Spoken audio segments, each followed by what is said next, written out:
नमस्कार, स्वराज एक्सप्रेस में आप सभी का बहुत स्वागत है। राम मंदिर पर राजनीति में मैं हूं आपके साथ प्रियंका गुप्ता। आपको बता दें कि पीसीसी चीफ कमलनाथ का अयोध्या के श्री राम मंदिर पर बड़ा बयान सामने आया है, जहां उन्होंने पत्रकारों से चर्चा के दौरान कहा कि बीजेपी इस तरह से बात कर रही है जैसे कि यह राम मंदिर बीजेपी का हो।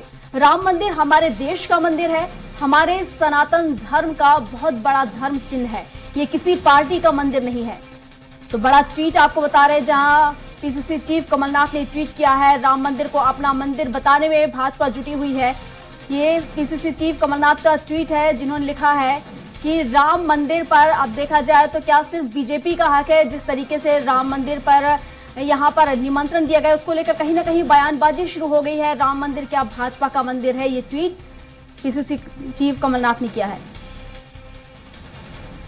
ऐसी राम मंदिर की बात कर रहे हैं जैसे ये भारतीय जनता पार्टी का मंदिर हो। राम मंदिर हमारे देश का मंदिर है, हमारे सनातन धर्म का एक बहुत बड़ा चिन्ह है। तो ये किसी पार्टी का क्या है राम मंदिर?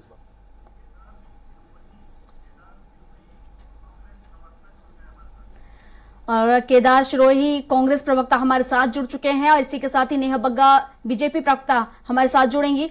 तो हमारे साथ केदार सिरोही जी जुड़े हुए हैं, तो उनसे जान लेते हैं। केदार जी, जिस तरीके से राम मंदिर की प्राण प्रतिष्ठा होने जा रही है, अब तारीखों का ऐलान हो चुका है, लेकिन इसके बाद भी कहीं ना कहीं अब देखा जाए तो राम के नाम पर राजनीति हो रही है। और पीसीसी चीफ कमलनाथ ने ट्वीट किया है, उन्होंने कहा है कि क्या ये सिर्फ बीजेपी का ही मंदिर है, क्या ये सभी लोगों का नहीं है, सनातन का कहीं ना कहीं प्रतीक है ये? इस पर आपकी प्रतिक्रिया। देखिए, कमलनाथ जी देश के बहुत माने हुए, सुलझे हुए और अनुभवी नेता हैं।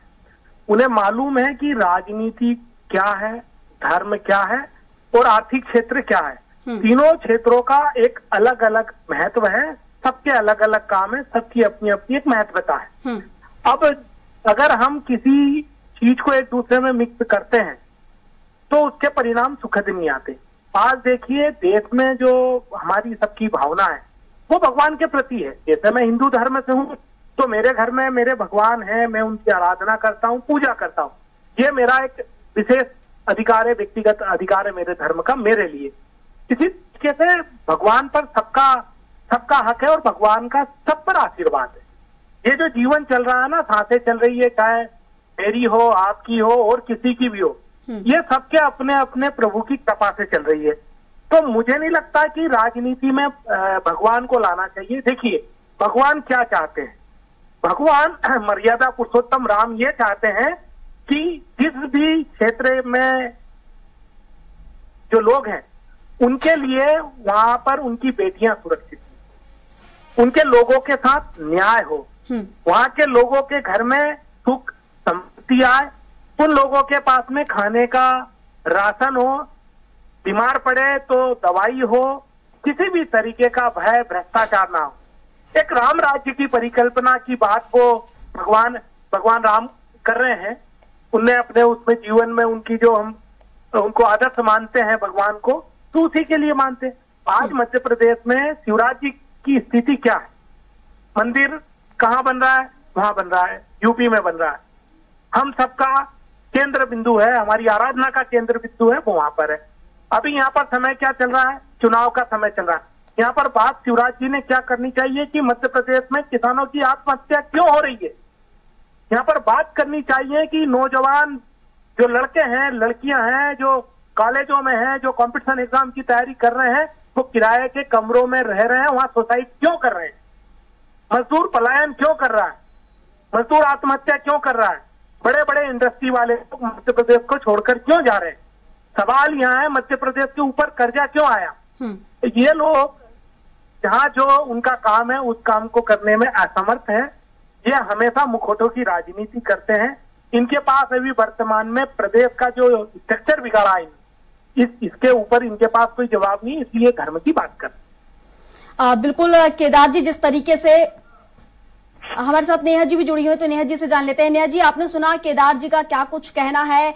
जिस तरीके से राम मंदिर बनने जा रहा है, प्राण प्रतिष्ठा उसकी अब होनी है, उसकी तारीख का ऐलान हो चुका है, लेकिन कहीं ना कहीं राजनीति की भेंट चढ़ता नजर आ रहा है, क्योंकि इसको लेकर भी कांग्रेस की तरफ से कहना है कि ये सनातन धर्म पर बड़ा धर्म चिन्ह है और ये किसी पार्टी का मंदिर नहीं है। देखिए, एक बात तो बहुत स्पष्ट है और जनता बहुत अच्छे से जानती है कि चाहे जब धर्म की बात करें तो कर्म का धर्म हो या आस्था का धर्म हो, कांग्रेस पार्टी का दोनों से कोई लेना देना नहीं। श्री राम जन्मभूमि जो बनकर तैयार हो रहा है, आज कांग्रेस पार्टी को तो सबसे ज्यादा पीड़ा होगी इस पर, क्योंकि राम के अस्तित्व पर प्रश्न किसने उठाया था? श्रीमती सोनिया गांधी जी ने। राहुल गांधी बोलते रहे कि लड़कियों को छेड़ने के लिए मंदिर जाया जाता है। सलमान खुर्शीद कहते रहे कि बोको हरम है हिंदुत्व, हिंदू जो है वो ISIS है। और श्रीमान दिग्विजय सिंह को तो हम भूल भी नहीं सकते, ना हिंदू भूल सकता है, जो कहते हैं कि हिंदू आतंकवाद है, सैफरन टेररिज्म है। और एक बहुत लंबी फहरिस्त है कांग्रेस पार्टी की, किस प्रकार से ये प्रपंच करते हैं, किस प्रकार से ये हिंदुओं की आस्था के साथ खिलवाड़ करते हैं। और जहां पर कर्म वाले धर्म की बात हो तो कांग्रेस पार्टी उसमें भी फेल है। 15 महीने की सरकार आई थी, 4,000 रुपए बेरोजगारी भत्ता देंगे। बताइए कौन सा युवा है जिसको 4,000 रुपए मिल गया? 51,000 बेटियों के विवाह निकाह पर देंगे। बताइए कौन सी ऐसी बेटियां हैं उनकी शादी हो गई, उनके बच्चे हो गए, पर वो 51,000 रुपए प्राप्त नहीं कर पाए। जो बच्चे स्कूटी लैपटॉप पा रहे थे वो बंद हो गया। जो मेधावी छात्र स्कॉलरशिप पा रहे थे वो बंद हो गया। जिस प्रकार से मध्य प्रदेश में प्रधानमंत्री आवास का जो गरीबों को छत मिला करती थी, उसके मैचिंग ग्रांट का पैसा मिलाने से मना कर दिया। किसानों की आत्महत्या की बात करें तो पीले नीले हरे फॉर्म में कांग्रेस पार्टी ने किसानों को अटकाने का काम किया। एक भी ऐसा किसान नहीं है मध्य प्रदेश के अंदर जिसका 2 लाख रुपए की कर्ज माफी हुई हो। इस प्रकार से 973 वादे हैं जिस कांग्रेस पार्टी ने छलावा किया है जनता के साथ में। अभी उद्योगों की बात कर रहे थे कांग्रेस के प्रवक्ता, तो मैं पूछना चाहती हूँ कि कांग्रेस पार्टी के सर्वमान्य नेता श्रीमान कमलनाथ जी, जो बहुत बड़े कॉरपोरेट हैं, जो बहुत बड़े उद्योगपति हैं, कम से कम बताएं कि मध्य प्रदेश के लिए उन्होंने इतने साल क्या किया जब वो केंद्र की सरकार में रहे। मध्य प्रदेश में 15 महीने के मुख्यमंत्री रहे, कौन से उद्योग उन्होंने स्थापित कर दिए? एक भी आपको ऐसा स्थापित उद्योग नहीं दिखेगा, क्योंकि कमलनाथ जी तो वो हैं जिन्होंने सरकार जाने के 15 मिनट पहले तक मोबाइल घोटाला किया, कृषि यंत्र घोटाला किया। उसके साथ साथ में आप देखें तो अगुस्ता वेस्टलैंड से लेकर कमलनाथ जी की एक बहुत लंबी फहरिस्त है। 251 करोड़ रुपए जो है वो कांग्रेस पार्टी के करीबियों के यहाँ से मिले, कमलनाथ जी के OSD के यहाँ से मिले। क्या ये सत्य नहीं है? तो बहुत लंबी फहरिस्त है। मुझे लगता है कि कांग्रेस हर पैमाने पर, अगर हम धर्म की बात करें, चाहे आस्तिक धर्म हो या कार्मिक धर्म हो, कांग्रेस उसमें विफल रही है। बिल्कुल नेहा जी, मैं इस पर प्रतिक्रिया लूंगी केदार जी की, लेकिन इससे पहले मैं ये जानना चाहूंगी, जिस तरीके से कांग्रेस कह रही है या अन्य पार्टियां कह रही हैं कि ये मंदिर किसी पार्टी विशेष का नहीं है, और जिस तरीके से देखा जाए तो प्रधानमंत्री जी को आमंत्रित किया गया है, तो दूसरी पार्टियों को भी आमंत्रित किया जाना चाहिए। इस पर आपकी प्रतिक्रिया? देखिए, मंदिर में जाने के लिए किसी को आमंत्रण की आवश्यकता नहीं है। यही तो मैंने आपसे कहा कि जो चुनावी हिंदू है कांग्रेस पार्टी, जो प्रियंका गांधी चुनाव से पहले मंदिर जाती हैं, जो कमलनाथ जी अपने आप को हनुमान भक्त बताते हैं, और जिस प्रकार से राजा दिग्विजय सिंह अपने आप को राम भक्त बताते हैं, तो ये राम पर प्रश्न उठाने वाले तो यही है। मुंह में क्यों दही जम जाता है? सनातन को जब इनके साथ वाले लोग, इनके राष्ट्रीय अध्यक्ष के पुत्र जो है समाप्त करने की बात कर रहे थे, डेंगू, मलेरिया, HIV, एड्स से तुलना कर रहे थे, तब इनकी बोलती क्यों बंद हो गई थी? एक शब्द क्यों नहीं निकला था? अगर ये राम भक्त है तो इन्हें सामने आना चाहिए था, अलायंस तोड़ना चाहिए था, पर नहीं, क्योंकि ये कांग्रेस का एजेंडा है। एक तरफ हनुमान भक्त बताने वाले अपने आप को कमलनाथ जी बंद कमरे में 90% मुसलमानों से हाथ जोड़कर भीख मांगते हैं कि अगर वोट नहीं दिए तो कांग्रेस पार्टी हार जाएगी। और क्या ये सत्य नहीं है? मैं आपको एक बहुत लंबी फहरिस्त है कमलनाथ जी के इन्वेस्टमेंट्स की, उनके बिजनेस की। मुझे बताइए मध्य प्रदेश में कौन सा उद्योग लेकर आए वो? अल्जो इन्वेस्टमेंट ये कमलनाथ जी का है, spun plantation private limited Kamal Nath ji का है, बकुल होर्डिंग ये कमलनाथ जी का है, EMC प्रोजेक्ट प्राइवेट लिमिटेड ये कमलनाथ जी का है, international management technology private limited. इस पर आपकी प्रतिक्रिया? नेहा जी कह रही है कि एक भी किसान का 2 लाख का कर्ज अब तक माफ नहीं हुआ है। और रही बात राम मंदिर जाने की, तो राम के दरबार में जाने के लिए किसी बुलावे की जरूरत नहीं है। देखिए, मैं इस बात से सहमत हूँ कि भगवान के यहाँ बुलावे की कोई जरूरत नहीं है, परंतु एक प्रोटोकॉल कह लीजिए, देश के सभी जब इस तरह के कार्यक्रम होते हैं तो उसमें अगर बुलाते हैं तो अच्छा रहता है। बाकी हम लोग तो अपनी तरफ से जाएंगे, ये बहुत बड़ा विषय नहीं है। इसको लेकर मैं अब दूसरी बात करता हूँ मैं नेहा बहन से कहूंगा कि हमारे धर्म में झूठ बोलना पाप है। अब ये कौन से धर्म से है ये बता दें, इधर पाप है या नहीं है? मेरे हिंदू धर्म में तो पाप है। अब आप बताओ, मैं जवाब देना चाहती हूँ। 27 लाख किसानों का 2 लाख रुपए की कर्ज माफी, वरना 1 2 3 4 5 6 7 8 9 10 मुख्यमंत्री साहब। मेरी बहन, आप हम सुन तो लीजिए मुझे। नेहा जी, आप पहले सुन लीजिए केदार जी की बात, उसके बाद फिर आप प्रतिक्रिया दीजिए। 27 लाख किसानों का कर्जा माफ हुआ, और कर्जा माफ होने के बाद में सरकार गिरी, और उसके बाद में सबसे बड़ा अगर कोई कुठाराघात किया तो शिवराज सरकार ने किया, वो कर्ज माफी योजना को बंद कर दिया, और जो किसानों को लाभ मिलना चाहिए था वो लाभ नहीं मिला। जो ज्योतिरादित्य सिंधिया ने ये कहा था कि अगर किसानों का कर्जा माफ नहीं होगा तो मैं सड़क पे आ जाऊंगा, वो सड़क पे नहीं आए, वो मंत्रालय चले गए अपने लोगों को लेके, और पूरे साथ चांदी की चम्मच से उनने खाना खाया किसानों का कुर्बानी देकर। तो ये कहना तो इनका गलत है।